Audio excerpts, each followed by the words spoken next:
হ্যাঁ, এখন আমাদের আবহাওয়ার যা পরিস্থিতি তাতে গত 24 ঘন্টাতে আমাদের পশ্চিমবঙ্গের সমস্ত জেলাতেই শুষ্ক আবহাওয়া ছিল।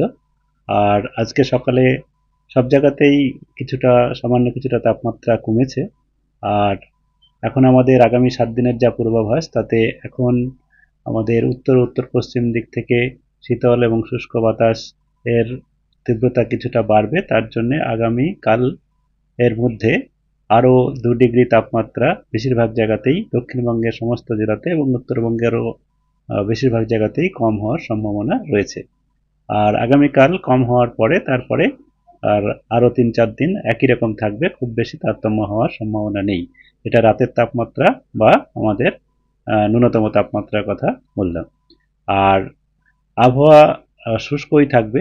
উত্তরবঙ্গ এবং দক্ষিণবঙ্গ সব জায়গাতেই আবহাওয়া আগামী 7 দিন পর্যন্ত শুষ্কই থাকবে, কোনো বৃষ্টিপাতের সম্ভাবনা নেই।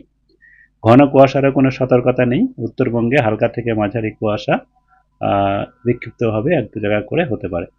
কলকাতা তার পার্শ্ববর্তী অঞ্চলে যেটা বলা হয়েছে তাতে কলকাতাতে আগামী 7 দিনেই মূলত পরিষ্কার আকাশেই থাকবে। সকালের দিকে হালকা শিশির পড়তে পারে। আর সর্বনিম্ন তাপমাত্রা বা ন্যূনতম তাপমাত্রা আহ, কালকে 14 ডিগ্রির কাছাকাছি থাকার সম্ভাবনা আছে। তার মধ্যে আরও 2 ডিগ্রি কমবে এবং তার পরের দিনও 14, তারপরে 15-16 এরকম হওয়ার সম্ভাবনা রয়েছে।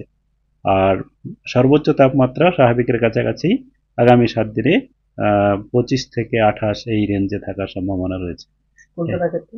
কলকাতারই বললাম, কলকাতাতেই আগামী আজকে 26-এর কাছাকাছি, কাল পরশু 25, তারপরে আবার 26, তারপরে আবার শেষের দিকে সপ্তাহ শেষের দিকে আবার 27 হওয়ার সম্ভাবনা রয়েছে।